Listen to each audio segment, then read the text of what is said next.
Hello and welcome दोस्तों। स्वागत है आपका एक बार फिर से एलिवेट लैब्स में। मैं हूं श्रीराज भारद्वाज और आज मैं लेके आया हूं आपके लिए एक और कोडशेफ की एक और नई प्रॉब्लम। इस प्रॉब्लम की रेटिंग है 1976, तो ये भी थोड़ी सी डिफ़िकल्टी अपनी 1900 वाली ही चल रही है अभी।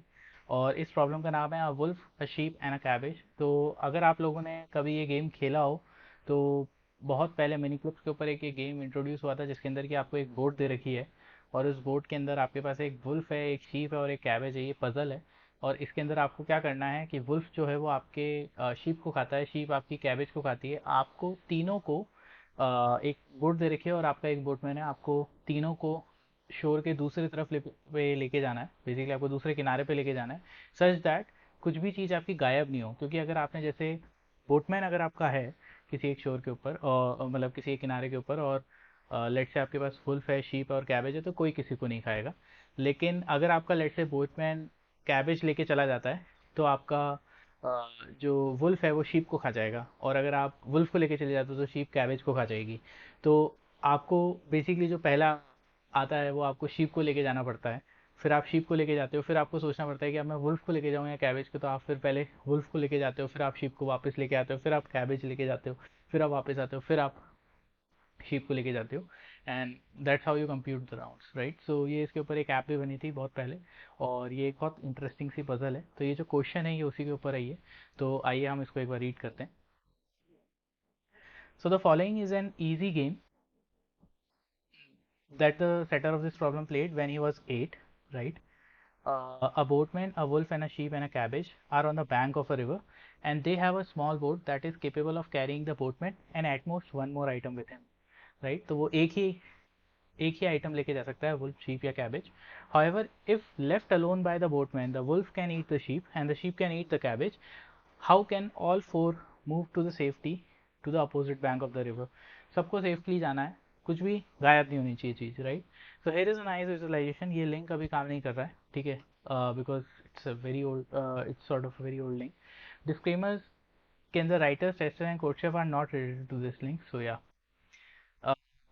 This leads to a more general problem. If there are groups of animals, items with the boatman, is it possible to move them all uh, to the opposite bank of the river in such a way that nobody and nothing gets eaten? Okay, so basically we have introduced a general problem here. ठीक है, यहाँ पर आपके पास केवल तीन ही चीज़ें नहीं है, कैबेज, शीप और वुल्फ के अलावा आपके पास जनरल एन आइटम्स हैं, लेट्स से। एंड आपके पास कुछ एक रिलेशन होगा उनके अमंग कि कौन किसको खाता है, और आपको ये डिटरमाइन करना है कि क्या हम सेफली सारी चीज़ें मूव कर सकते हैं या नहीं कर सकते हैं, right. So basically we need to compute whether there is a strategy or whether there is an algorithm to move them all to the other bank or not. Okay. So we will give you the number of animals and items not including the boatman. Moreover, we will give you all a list of pairs of the form x comma y where xth animal will be eaten by the yth one if they are both on the opposite bank to the boatman. So you are to determine whether it is possible to achieve the task or not.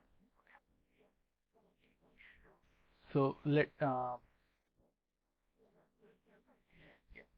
so the first line of input contains an integer t, the number of test cases, the description t test cases follows, and basically आपको n और m दिया हुआ है। n is the number of animals, m is the relationship pairs, and basically आपको फिर m lines दी हुई है x y की फॉर्म में कि ith एनिमल आपका xth एनिमल आपका ईट किया जाता है yth एनिमल से। तो basically you need to figure out whether there is a possibility और नॉट।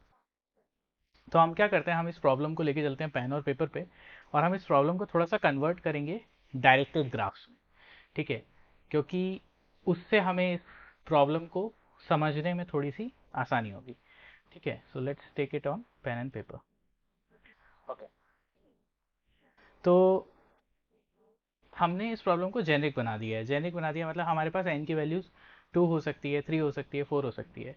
तो जो सबसे पहली चीज़ जो आपके जो सबसे पहली चीज़ जो हमारा ऑब्जर्वेशन है वो ये है कि अगर हमारे पास कुछ ऐसे एनिमल्स हैं जो कि किसी रिलेशनशिप का पार्ट नहीं है, मतलब बेसिकली एक्स वाई रिलेशनशिप का पार्ट नहीं है, तो उन एनिमल्स को बोटमैन क्या कर सकता है, उन एनिमल्स को वो बोटमैन सबसे पहले मतलब basically we we can move them, right. And we can move them how कि अगर हम पहले एक रिलेशनशिप वाले एनिमल को ले जाएं और फिर हम बाकी के सारे एनिमल्स को लेके चले जाएं तो हमारा काम हो जाएगा। फॉर एग्जांपल जैसे हमारे पास कोई भी अगर एक ऐसा तरीका आता है जिसमें कि हम रिलेशनशिप वाले एलिमेंट्स और नॉन रिलेशनशिप वाले एलिमेंट्स की बात करें, सो लेट्स से ये हमारे नॉन रिलेशनशिप वाले एलिमेंट्स हैं और ये हमारे रिलेशनशिप वाले एलिमेंट्स हैं और ये हमारी रिवर है, ठीक है, ये हमारा बैंक है, ओके, और ये हमारा बैंक 2 है जहाँ पर कि हमें पहुँचना है, ये हमारी बोट है, ठीक है। तो अगर हम किसी तरीके से रिलेशनशिप वाले एलिमेंट्स को ही केवल लेके जाएं, ठीक है, केवल रिलेशनशिप वाले एलिमेंट्स को ही कंसिडर करें, ठीक है, फॉर अ मोमेंट, तो अगर इनको हमारे पास, अगर इनको हम सेफली पहुंचा सकते हैं दूसरे साइड पे, तो हम इन सारे एलिमेंट्स को भी पहुंचा सकते हैं, इन सारे एनिमल्स और एलिमेंट्स वॉटेवर, इनको भी हम पहुंचा सकते हैं। कैसे? फॉर एग्जांपल आप सपोज करो आपने सबसे पहले जो आपने सबसे पहले किसी एक एनिमल को उठाया होगा और आपने उसको बैंक के दूसरे किनारे पे छोड़ा होगा, राइट। तो जब ये बैंक को, जब मैं इस एनिमल ए एक्स की बात करूं, ठीक है, ये रिलेशनशिप का एनिमल है, इसको जब मैं ए एक्स को यहाँ पर छोड़ दूंगा तो यहाँ पर मेरे पास क्या बचेगा, R minus A X. R minus A X में कोई भी, सारे के सारे लोग सेफ हैं क्योंकि ये एनिमल किसी को खा रहा था, तो वो जो एनिमल है वो सेफ है। तो basically R minus A X में सारी चीज़ें सेफ है क्योंकि गिवन है कि आप आर को सेफली दूसरे जगह पे पहुंचा सकते हो, ठीक है। तो आपने एक्स को यहाँ पे पहुंचा दिया, तो अब मैं क्या करूँगा, यहाँ पर मेरे पास फर्स्ट राउंड के बाद, ये मेरा फर्स्ट राउंड खत्म हुआ, तो उसके बाद बेसिकली मेरा आर माइनस ए एक्स यहाँ पे बचा है और नॉन रिलेशनशिप एलिमेंट्स मेरे यहाँ पे बचे हैं। अब मैं क्या करूँगा, एक एक करके सारे नॉन रिलेशनशिप एलिमेंट्स को पहुंचा दूंगा क्योंकि आर माइनस ए एक्स के अंदर कोई भी किसी को नहीं खा रहा, ठीक है। एन माइनस एन आर जो नॉन रिलेशनशिप एलिमेंट्स और एनिमल्स हैं उनको बेसिकली मैं बैंक, दूसरे बैंक पे पहुंचा दूंगा। तो यहाँ पर अब मेरे पास ए एक्स और एन आर वाले रिलेशन हो जाएंगे, ठीक है। और अब मैं क्या करूँगा, बेसिकली अब मैं आर माइनस ए एक्स का जो डिफ़ॉल्ट रूटीन है, बेसिकली जिस तरीके से मैं पहुंचा रहा था पहले, उस तरीके से मैं उनको, जो रिलेशनशिप वाले एलिमेंट्स उनको पहुंचा दूँ। So what we are saying is that कि नॉन रिलेशनशिप वाले एलिमेंट्स जो हैं, ठीक है, उनका आपके आंसर पे कोई इम्पैक्ट नहीं है। क्यों? क्योंकि अगर वो प्रेजेंट हैं और आप रिलेशनशिप वाले एलिमेंट्स को पहुंचा सकते हो, तो आप नॉन रिलेशनशिप वाले एलिमेंट्स को बीच में पॉज लेके, ठीक है, रिलेशनशिप वाले एलिमेंट्स को आप जब पहुंचा रहे हो तो बीच में आप पॉज लेके नॉन रिलेशनशिप वाले एलिमेंट्स को पहले पहुंचा दो और उसके बाद फिर आप रिलेशनशिप वाले एलिमेंट्स को पहुंचा दो, तो आपका काम डन, ठीक है। तो और अगर नहीं है नॉन रिलेशनशिप वाले एलिमेंट्स तो आप रिलेशनशिप वाले एलिमेंट्स को तो पहुंचा ही सकते हो, ठीक है। तो हम बेसिकली क्या करेंगे, हमारा जो प्रॉब्लम का जो इनपुट है उसमें से हम जो नॉन रिलेशनशिप वाले एलिमेंट्स हैं जिनका कि कोई भी एक्स वाई पेयर में कुछ भी नहीं है, उनको हम रिमूव कर देंगे। This is basically that. तो हम एक्स वाई पेयर में से माइनस कर देंगे नॉन रिलेशनशिप एलिमेंट्स को, तो जो हमारा ओवरऑल सेट है उसमें से हम एन आर को माइनस कर देंगे, ठीक है। तो अब हमारे पास केवल रिलेशनशिप वाले एलिमेंट्स ही बचेंगे कि ये हमारे एनिमल्स हैं जिनका कि कुछ रिलेशन है, ठीक है। नाउ लेट्स सी अहेड, ठीक है। तो ये तो हमारा एक फर्स्ट ऑब्जर्वेशन हो गया, दिस इज अ वेरी की ऑब्जर्वेशन टू दिस प्रॉब्लम, ठीक है। सेकंड, अब हम इसको क्या करते हैं, अब हम रिलेशनशिप वाले एलिमेंट्स को ग्राफ में बदलने की कोशिश करते हैं, ठीक है। तो हमारे पास n की वैल्यू जो है, अभी मैं यहाँ पर n की वैल्यू को रिलेशनशिप एलिमेंट्स के n की वैल्यू से सब्सटीट्यूट करके चल रहा हूँ। तो अगर मेरे पास n की वैल्यू 2 है, इसका मतलब मेरे पास दो ऐसे एनिमल्स हैं जो कि रिलेशनशिप में हैं। तो वो कैसे हो सकता है, वो बेसिकली आपका ऐसे हो सकता है कि आपका एक एनिमल ये है 1 और एक एनिमल है आपका 2, और ये आपका लेट्स से 2 1 को खाता है या फिर 1 आपका 2 को खाता है। यही आपका 2 के केस में पॉसिबल है, राइट। एक बंदा तो, एक एलिमेंट तो किसी रिलेशनशिप का पार्ट होगा नहीं, 1,1 तो हो नहीं सकता। अगर कोई खुद को खा रहा है तो आप किसी भी शोर पे छोड़ दो, मतलब किसी भी बैंक पे छोड़ दो, गया वो, ठीक है। तो 1 2 को खा रहा है या फिर 2 1 को खा रहा है, तो उस केस में आप क्या करोगे, आप सबसे पहले 2 को लेके चले जाओगे दूसरी तरफ, ठीक है। तो आप 2 को यहाँ छोड़ोगे और फिर उसके बाद यहाँ पे 1 बचेगा।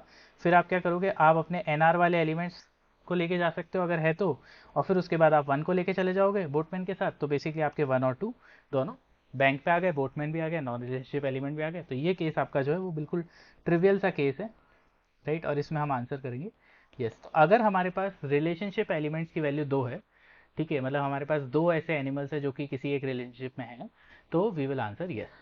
ठीक है, अब हम बात करते हैं n इज इक्वल टू 3 की। तो ये तो बहुत ही ट्रिवियल सा केस था। ठीक है, n इज इक्वल टू 3 जो कि हमें मालूम है कौन सा है, कैबेज, शीप एंड वुल्फ वाला। ठीक है, तो उसमें एक ट्रिक किया आ जाता है कि वहां पर आपके सिर्फ दो ही रिलेशन है, आपका वुल्फ शीप को खाता है और शीप आपका कैबेज को खाता है। तो अभी हम क्या करते हैं, अभी हम वुल्फ, शीप और कैबेज यूज कर लेते हैं n इज इक्वल टू 3 के लिए। तो हमारा जो डिफॉल्ट केस है वो ये है, वुल्फ खाता है शीप को और शीप खाता है कैबेज को। तो ये हमारी डायरेक्टेड एजेस है। ठीक है, और अभी ये जो हम ग्राफ का सहारा ले रहे हैं वो सिर्फ हम प्रॉब्लम को अच्छे से समझने के लिए ले रहे हैं, but we will not code any tree और एनीथिंग इन द कोड। ठीक है, we just trying to find out the solution via graph. ठीक है, तो अगर वुल्फ मेरा शीप को खाता है और शीप मेरा कैबेज को खाता है, तो इसके अंदर आपका जो पहला राउंड होगा वो ऐसा होना चाहिए कि आप सारी जो डायरेक्टेड एजेस हैं, जब भी आप एक राउंड लोगे, ठीक है, तो अगर मैं सारे रिलेशनशिप एलिमेंट्स को देखूं, अगर मैं कोई सा भी ग्राफ बना दूं, ये वाला डायरेक्टेड ग्राफ, ये इसको खा रहा है, ठीक है, ये यहाँ पर आपका ये एलिमेंट इसको खा रहा है, ये एलिमेंट इसको भी खा रहा है, ऐसे करके आपका कुछ एक ग्राफ होगा। ठीक है, तो ये जो ग्राफ है बेसिकली इसमें हम क्या कहने की कोशिश करें कि जब भी आप किसी एक एनिमल को मूव करोगे, लेट्स से आपने इस एनिमल को मूव किया, तो आपकी कुछ एजेस चली जाएंगी, ये एज चली जाएगी, ये एज चली जाएगी, ये एज चली जाएगी, और ये एनिमल आपका दूसरी जगह पे पहुंच जाएगा। तो अब जैसे ही आप ये एजेस हटा देते हो तो आपका जो ग्राफ है वो छोटा हो जाता है और उसके अंदर आपकी रिलेशनशिप्स हट जाती हैं। ठीक है, तो हम क्या ट्राई कर रहे हैं कोशिश करने की कि बेसिकली जब भी मैं कोई मूवमेंट करूं बैंक 1 से बैंक 2 पे, जो मेरा पहला मूवमेंट होना चाहिए वो ऐसा मूवमेंट होना चाहिए जिससे कि मेरे ग्राफ की सारी एजेस गायब हो जाए। ठीक है, तो यहाँ पर अगर आप देखोगे तो वो जो सिंपल आपका जो ट्रिवियल पजल है उसके अंदर सिर्फ ये एस वाला एलिमेंट है, जिसको कि अगर आप रिमूव करोगे तो आपकी सारी एजेस गायब हो जाएंगी, ये वाली एज भी गायब हो जाएगी, ये वाली एज भी गायब हो जाएगी। तो उसको मैं क्या करूँगा, शीप को मैं सबसे पहले दूसरे बैंक पे ले जाऊँगा, उसके बाद मेरे पास बचेगा वुल्फ एंड कैबेज हेयर। फिर उसके बाद मैं वापस से आऊँगा और मैं किसी भी एक एलिमेंट को ले सकता हूँ, क्योंकि अब मुझे कोई फर्क नहीं पड़ता, तो मैं वुल्फ को ले जाऊँगा। तो लेट से मैंने शीप और वुल्फ को ले गया, तो अब मेरी वापस से ये एज आ गई। अब यहाँ से मुझे जाने के लिए इस वाले ग्राफ के अंदर बैंक 2 के अंदर मुझे वापस से ये एज को हटाना है। तो इसके लिए मैं क्या करूँगा, अभी मैं वुल्फ को लेके आया था, अब मेरे को कुछ ना कुछ तो प्रोग्रेस करनी ही पड़ेगी। तो बेसिकली मैं वापस से शीप को लेके चला जाऊँगा। तो मैं कैबेज को ले आया और शीप को ले आया, तो मेरी एक एज यहाँ पर आ गई। ठीक है, जैसे ही ये एज आई तो अब मुझे मालूम है मैं शीप को लेके आया था, तो अब मैं कैबेज को लेके जाऊँगा। तो अब मैं कैबेज को लेके चला गया, तो बेसिकली यहाँ पे मेरा कैबेज आ गया, यहाँ पे वुल्फ आ गया, कोई एज नहीं आई, तो अब मैं खाली जा सकता हूँ। ठीक है, ग्रीडी स्ट्रेटेजी यूज कर, तो अब मैं वापस से खाली चला गया, यहाँ पे मेरे पास शीप पड़ी है, तो अब मैं शीप को वापस से यहाँ पे लेके चला जाऊँगा। तो मेरे पास शीप आ गई, वुल्फ आ गया और कैबेज आ गया और मेरा बोटमैन है। तो बेसिकली बैंक 2 के ऊपर मेरा प्रॉब्लम जो है वो सॉल्व हो जाता है। ठीक है, तो ये वाला जो केस है ये बहुत सिंपल सा केस बन जाता है कि आप क्या करो, आप ग्राफ के अंदर एजेस रिमूव करने की कोशिश करो दो के केस। ठीक है, और ऐसे दो एजेस वाले कौन से ग्राफ हो सकते हैं n इज इक्वल टू 3 में। एक आपका ग्राफ ये भी हो सकता है कि आपका वुल्फ शीप को खा रहा है और आपका कैबेज को भी खा रहा है। ठीक है, इस केस में भी हम कौन सी नोट को हटाएंगे, हम W को हटाएंगे। तो हम W को हटाएंगे तो बेसिकली हमारा फर्स्ट राउंड में W इधर आ जाएगा और W यहाँ से हट जाएगा। अब मेरे पास शीप और कैबेज बचेंगे। अब मैं वापस जाऊंगा, तो मैं अब सबसे पहले लेट से विदाउट लॉस ऑफ जनरलिटी में कैबेज को लेके चला जाता हूँ। तो बेसिकली मेरा यहाँ पे वुल्फ और कैबेज बनेगा। तो अब मैं क्या करूँगा, अब मैं वुल्फ को लेके चला जाऊँगा। तो यहाँ पर मेरा वापस से वुल्फ, शीप और कैबेज यहाँ रहेगा जब मैं इसका सेकेंड राउंड करूँगा। तो अब मैं क्योंकि वुल्फ को लेके आया था तो अब मैं शीप को लेके जा सकता हूँ, तो मैं शीप को लेके चला जाऊँगा। तो यहाँ पे मेरा शीप आ जाएगा, कैबेज आ जाएगा, दोनों के बीच में कोई रिलेशनशिप नहीं है, तो मैं वापस खाली हाथ आ जाऊँगा। फिर मेरे पास वुल्फ बचेगा यहाँ पर, तो मैं वुल्फ को लेके चला जाऊँगा। तो यहाँ पर मेरा वुल्फ, शीप और कैबेज आ गया और बेसिकली यहाँ पर मेरा बोटमैन आ गया। इस केस में भी I am able to guarantee कि भाई मैं पहुँचा सकता हूँ। तो ये आपके 3 नोड्स के 2 एजेस वाले ग्राफ हैं और ये दोनों आपके क्या हैं, ये केवल दो ही ऐसे केसेस हैं जिसमें कि आपको, ये दो ही ऐसे केसेस हैं जो कि आपके पॉसिबल होते हैं n इज इक्वल टू 3 और m इज इक्वल टू 2 में। Correct, n is equal to 3 and m is equal to 2। m क्या है, आपका डायरेक्टेड एजेस, राइट। तो उस केस में जो आपका ग्राफ है वो ऑलवेज, जो आपका सॉल्यूशन है वो ऑलवेज फिजिबल है, वी विल आंसर यस। ठीक है, तो हमारा n is equal to 3, m is equal to 2 हो गया। पर हमारे जो 3 नोड्स के जो ग्राफ हैं उसके अंदर बेसिकली हमारा जो आइडिया बनता है वो हमारा बनता है कौन सा, वो हमारा बनता है n is equal to 3, m is equal to 2 और हमारा बनता है n is equal to 3, m is equal to 3। ठीक है, 3 नोड्स के ग्राफ में आप 3 एजेस वाले ग्राफ भी देख सकते हो।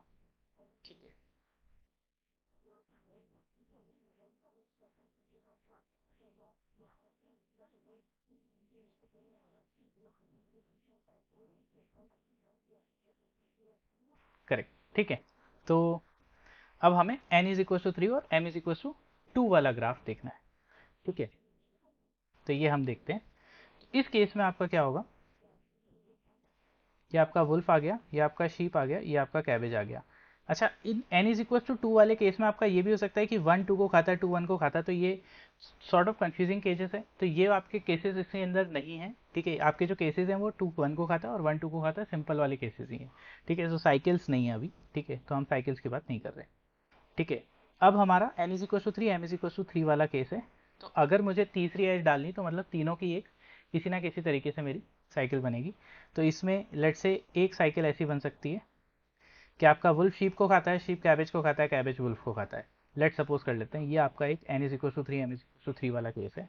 अब इस केस में अगर आप देखोगे तो मैं किसी भी एक एनिमल को हटाऊं, चाहे मैं वुल्फ को हटाऊं तो मेरी केवल ये दो एज कटेगी, लेकिन ये एज रह जाएगी। चाहे मैं शीप को हटाऊं पहले राउंड के लिए तो मेरी ये दो एज हट जाएगी, पर ये एज रह जाएगी। चाहे मैं कैबेज को हटाऊं तो मेरी ये एज रह जाएगी। तो इस केस में मेरा फर्स्ट राउंड ही इम्पॉसिबल है, राइट। अगर मेरा फर्स्ट राउंड ही इम्पॉसिबल है तो उस केस में I am not able to make any progress, ठीक है। तो ये मेरा m इज इक्वल टू 3 वाला केस है। अब इससे मुझे एक जनरल हिंट मिलता है कि क्या m इज इक्वल टू 3 से अबोव वाले केसेस पॉसिबल हैं भी या नहीं है। फॉर एग्जाम्पल, अगर किसी ग्राफ में 4 एजेस हैं, ओके, और 4 एजेस के साथ क्या मैं उसको फिजिबल करवा सकता हूँ या नहीं करवा सकता हूँ। फॉर एग्जाम्पल, एक सिंपल सा केस ये बन जाता है, ये 3 हो गई, ये चौथी एज हो गई। तो अगर इस केस में मैं किसी भी एक को हटाऊंगा तो मेरे पास बैंक के ऊपर एक एज रह जाएगी, और अगर वो एज मेरे पास रह जाती है तो इस केस में बेसिकली कोई ना कोई एनिमल किसी ना किसी को खा जाएगा, and basically you do not have any solution feasible है। So in that case you can answer no. But क्या 4 एजेस के केवल यही ग्राफ है? यू कैन आर्ग्यू दैट कि आपका एक ये ग्राफ भी हो सकता है, राइट। इस केस में भी अगर आप किसी भी एक को हटाओगे, जैसे मैं इसको हटाऊं या इसको हटाऊं या इसको हटा लूं या इसको भी हटा लूं, तो मेरी कोई ना कोई एज रह जा रही है। 4 केस में आपका ऐसा भी हो सकता है, एक सिंपल साइक्लिक ग्राफ। इस केस में भी आप किसी भी नोड को हटा लो, क्योंकि आप केवल बाइनरी ही मूवमेंट कर सकते हो। तो आप एक एलिमेंट से जितने भी बाकी के एलिमेंट्स हैं उनको हटाओगे तो आपको नहीं मिलेगा। तो 4 एजेस के केस में देर इज अ इनफिजिबिलिटी। अगर आपका m 4 से बड़ा है, राइट, और m को 4 से बड़ा होने के लिए आपका n भी 4 से बड़ा है। तो अगर मैं कहूँ n मेरा 4 से बड़ा है, क्योंकि आपके अगर n 4 से बड़े हैं इसका मतलब ये हो गया कि आपके नंबर ऑफ एलिमेंट्स ज़्यादा हैं। फॉर एग्जाम्पल, अगर मैं केवल यही वाला केस ले लूँ, राइट, इसमें मेरी 4 नोड्स हैं, ठीक है, और 4 नोड्स में से मैं अभी इसमें से किसी को भी हटाऊंगा तो यहाँ पर मेरी कोई ना कोई एक एज बच जाएगी फर्स्ट राउंड के अंदर ही। सो इट इज़ इम्फिजिबल, ठीक है। तो इम्फिजिबल है किसी एक को भी मूव करना। 4 नोड्स के केस में और कौन से ग्राफ आपके बनते हैं? n is equal to 3, m is equal to 3 से आपका आंसर नो हो गया है। अब मैं ये कह रहा हूँ कि आपका n अगर 4 से बड़ा है तो आपका आंसर हमेशा नो रहेगा। Why is that? आप 4 वाले केस के सारे केसेस निकाल लो तो उससे आपको बिल्कुल क्लियर हो जाएगा। जैसे ये वाला केस आपका नो हो गया आंसर, ठीक है। और कौन से केस हो सकते हैं? एक आपका केस ये हो सकता है 4 के केस, क्योंकि आपको 3 एजेस चाहिए मिनिमम, ठीक है। तो 3 एजेस के केस में आपने एक एक ग्राफ बनाया। इस केस में आप क्या करोगे? इस केस में बेसिकली आप सबसे पहले इसको हटाओगे।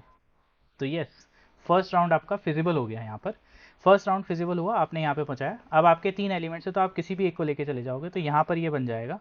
अब आप क्या करोगे? जब वापस से आप लेने की बारी आएगी तो आप इस एलिमेंट को नहीं लेके जा सकते, क्योंकि आप इसको यहाँ से यहाँ पे लेके आए हो।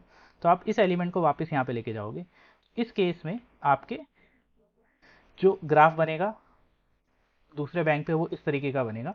And in that case what will happen is, now अब आप वापस से अगर इसको लेके जाते हो तो पॉइंट ये हो गया कि आप सेकेंड वाले राउंड की सेम स्टेट पे हो, तो आप एक इनफाइनाइट लूप में फंसे हुए हो, ठीक है। और अगर आप इसको नहीं लेके जाते हो, इसको लेके जाते हो, तो in that case basically you have left this edge. और उस केस में बेसिकली क्या होगा? उस केस में बेसिकली आप सेम जगह पे ही हो, राइट। तो what I am saying is 1 2 3 4, अगर इस केस में मैं 1 को लेके जाता हूँ तो 1 यहाँ आ गया। उसके बाद मैं यहाँ से लेट से 2 को लेके जाता हूँ तो मेरा 2 यहाँ आ गया, 3 और 4 यहाँ है। अब मैं वापस आया यहाँ पर, लेकिन अब मैं यहाँ पर एज ये छोड़ नहीं सकता, तो मुझे 1 को लेके आना पड़ेगा। तो मैं 1 को लेके आया तो मेरे पास 3 और 4 आ गया, और यहाँ पे मेरे पास 2 पड़ा है। अब अगर मैं 1 को लेके जाता हूँ वापस से, तो ये ग्राफ ऐसा बन जाएगा, जो कि पुराना ही सेम क्राइटेरिया है, तो वो केस मैं कर नहीं सकता। तो इसके लिए मुझे क्या करना पड़ेगा, इसके लिए मुझे किसी दूसरे एलिमेंट यानी कि 3 या 4 को लेके जाना पड़ेगा। 3 को अगर मैं यहाँ पे लेके जाता हूँ तो यहाँ पर तो कोई एज नहीं है, पर यहाँ पर एक एज 1,4 की रह जाती है, और उस वजह से ये फिजिबल नहीं है। तो ये 4 वाले केस में ये वाला भी ग्राफ फिजिबल नहीं है। और 4 वाले केस में कौन सा ग्राफ फिजिबल नहीं है, और 4 वाले के केस का ग्राफ आपका कुछ ऐसा दिख सकता है विद अनडायरेक्टेड एजेस। तो उस केस में भी अगर आप किसी भी एक को हटाते हो तो आपके पास 2 एजेस रह जाती हैं फर्स्ट राउंड के अंदर ही, तो ये भी आपका फिजिबल नहीं है, राइट। तो अगर हम देखें तो ये वाला ग्राफ फिजिबल नहीं है 4 का, ये वाला ग्राफ फिजिबल नहीं है 4 का, सिमिलरली ये वाला ग्राफ भी 4 नोड्स का फिजिबल नहीं है। तो हम ये कह रहे हैं कि अगर 4 या 4 से ज़्यादा नोड्स होंगी, जब आप 4 नोड्स के साथ ही नहीं पॉसिबल कर पा रहे हो तो 4 से ज़्यादा नोड्स के साथ नहीं कर पाओगे। सो आंसर बिल्कुल सिंपल आ रहा है। अगर हमारा n2 है तो यस है, n3 है, m भी 3 है तो यस है। अगर हमारा n 0 है या 2 से कम है तो यस है ही, ठीक है। और ये केवल वो हैं जो कि हमारे रिलेशन वाले एलिमेंट्स हैं। और अगर हमारा n जो है वो 3 से ज़्यादा है यानी कि 4 या कुछ है, m 3 है तो मेरा आंसर नो है। और अगर हमारा n 3 से ज़्यादा है तो मेरा आंसर डेफिनेटली नो है। अगर मेरा n 3 है और m मेरा 2 से कम है या 2 है तो भी मेरा आंसर यस। तो ये मेरे केसेस बन गए और इसमें मेरे सारे केसेस कवर हो गए, ठीक है। अब हम इसको कोड, सो लेट्स कोड। तो सबसे पहले हमें टी दिया हुआ है तो हम टी ले लेते हैं, फिर हम टी का एक लूप चला लेंगे और उसके बाद हम एन कॉमा एन ले लेंगे। ओके, अब हम एक वेक्टर ले लेंगे इंट का, जिसके अंदर की हम बात कर रहे हैं जो कि हमारे इंक्लूसिव एलिमेंट्स हैं। तो हम उन इंक्लूसिव एलिमेंट्स को 0 से इनिशलाइज कर देते हैं। ये हमारा एक वेक्टर है जो कि ये बताएगा हमें कि कौन कौन से एलिमेंट्स हैं जो आपके रिलेशनशिप का पार्ट हैं, अदरवाइज वो एलिमेंट्स रिलेशनशिप का पार्ट नहीं। तो हमने n एलिमेंट्स ले लिए, n+1 एलिमेंट्स लिए, 0 को हम इग्नोर मार देंगे क्योंकि हमारे 1 से n एलिमेंट्स, तो हम उन सबको 0 से इनिशियलाइज करते हैं, मतलब अभी कोई भी इनिशियली कोई भी पार्ट नहीं है। अब हम एक लूप ले लेंगे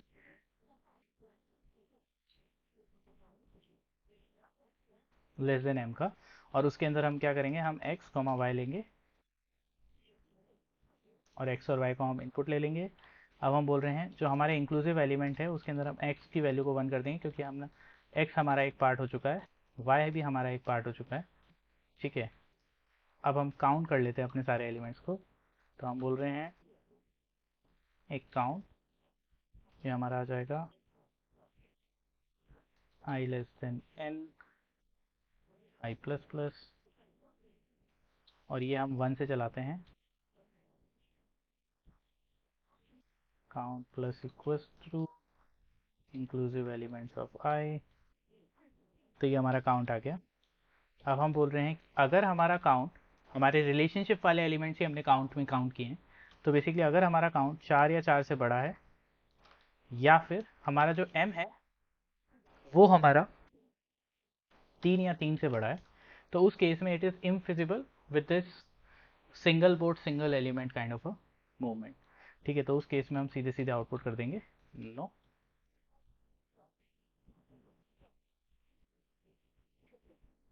ठीक है, अदरवाइज हम आउटपुट कर देंगे। सो इस प्रॉब्लम का कोड बहुत सिंपल है, और स्टार्टिंग में हमें ऐसा लग रहा होगा कि हमें इसको ग्रीडी एल्गोरिदम सोच के हमें सॉल्व करना है, नहीं, लेकिन हमें ये सॉल्यूशन जो है वो हमें सॉल्यूशन पेन और पेपर पे ही करना है। जो क्वेश्चन है वो सिर्फ इफ और एल्सिस का ही है, ठीक है। So let's do that, do a run, yes and no, so our test case passes, let's correct answer। so as you can see, ये हमारी जो प्रॉब्लम है, ये प्रॉब्लम को हमें जो 1900s वाली ये जो प्रॉब्लम्स हैं, इन प्रॉब्लम्स के अंदर कोडिंग के टाइम पे आपको कुछ ट्री, बाइनरी सर्च ट्री या ऐसा एरे वगैरह ज़्यादा कुछ यूज़ नहीं करना है, ठीक है, या बहुत ज़्यादा डीपी वगैरह एल्गोरिदम्स या ऐसी कुछ स्ट्रेटजीज नहीं लगानी है to solve this problem. What you need to do is you need to think about the cases, ठीक है, क्योंकि ये बेसिक प्रोग्रामिंग वाली प्रॉब्लम है. तो you have to think about the cases कि कौन कौन से केसेस बनते हैं. और जैसे ही हम n is equal to 3 m is equal to 3 पे आए, वहाँ से हमें एक हिंट मिला कि क्या 3 रिलेशन से ज़्यादा होने पे ये फिजिबल है भी या नहीं है. तो 3 रिलेशन से ज़्यादा होने पे हमें हिंट मिलता है कि क्या n की वैल्यू 4 के ऊपर ये फिजिबल है भी या नहीं है, क्योंकि n की वैल्यू 4 के अंदर 3 रिलेशन आ जाते हैं. तो अगर n की वैल्यू 4 है तो वहाँ पर आपके एटलीस्ट 3 रिलेशन तो होने ही पड़ेंगे, तभी आपका एक ग्राफ जो है वो बनेगा. तो उस केस में जब हम गए तो हमें मालूम पड़ा कि अच्छा हाँ ये फिजिबल नहीं है. तो उस तरीके से फिर हम आगे बढ़ते गए और हमें मालूम पड़ा कि इस तरीके से हम आंसर निकाल सकते हैं. So with that I hope you really like the problem. This is another 1976 problem. We will bring more problem like these and the solutions like these in future. Please do watch. Keep liking, subscribing and sharing our videos. Thank you.